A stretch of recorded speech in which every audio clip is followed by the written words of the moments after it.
हाँ हो आगुनी। पापा हम सोचतानी कि जब तू घरवा रहेला तो तनिको झगड़ा ना होला। तू जो सही घरवा से बहरी जाला, दादी और मम्मी ऐसे लड़ेला लोग जैसे रामायण में रावण और राम लड़ रहे लोग। का हो गई अभी बता है भाई। एहू मेरा झगड़ा भइल का मिस्टी?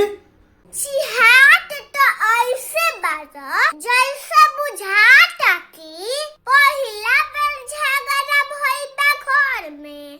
एह लोग के तो रोज के इहे काम बा। का भइल है बताओ ना। अब का बताई तहरा से? एक के बतिया सारी रतिया का फूके के बा। बात मत बनावा। अच्छा चलो बतावा का भइल है।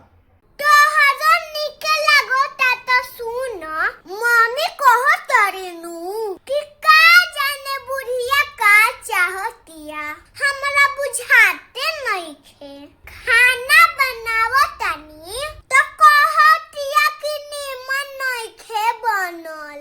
घर बाहर तनी तो कहतिया कि बाहर ही नहीं खे आवत। जब हमार काम ओकरा पसंद नहीं खे पड़त तो बुढ़िया एगो नौकर काहे नहीं खे रख लेत।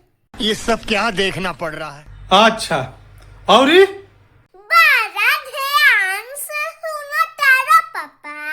बुझाता कि सत्यनारायण भगवान के कथा सुनत तारो। चुप। दादी का कॉल यार।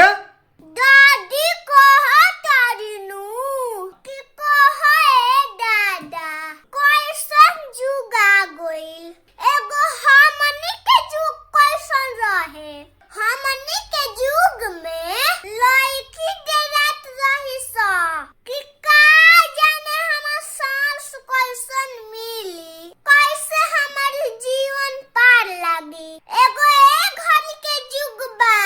एक घड़ी के जुग में ससुई डरातारी सा कि का जाने हमर पतोह कैसन मिली, कैसे हमार जीवन पार लागी। कैसन जुग आ गइले काली माई। हमको सिर्फ फांसी का सजा चाहिए।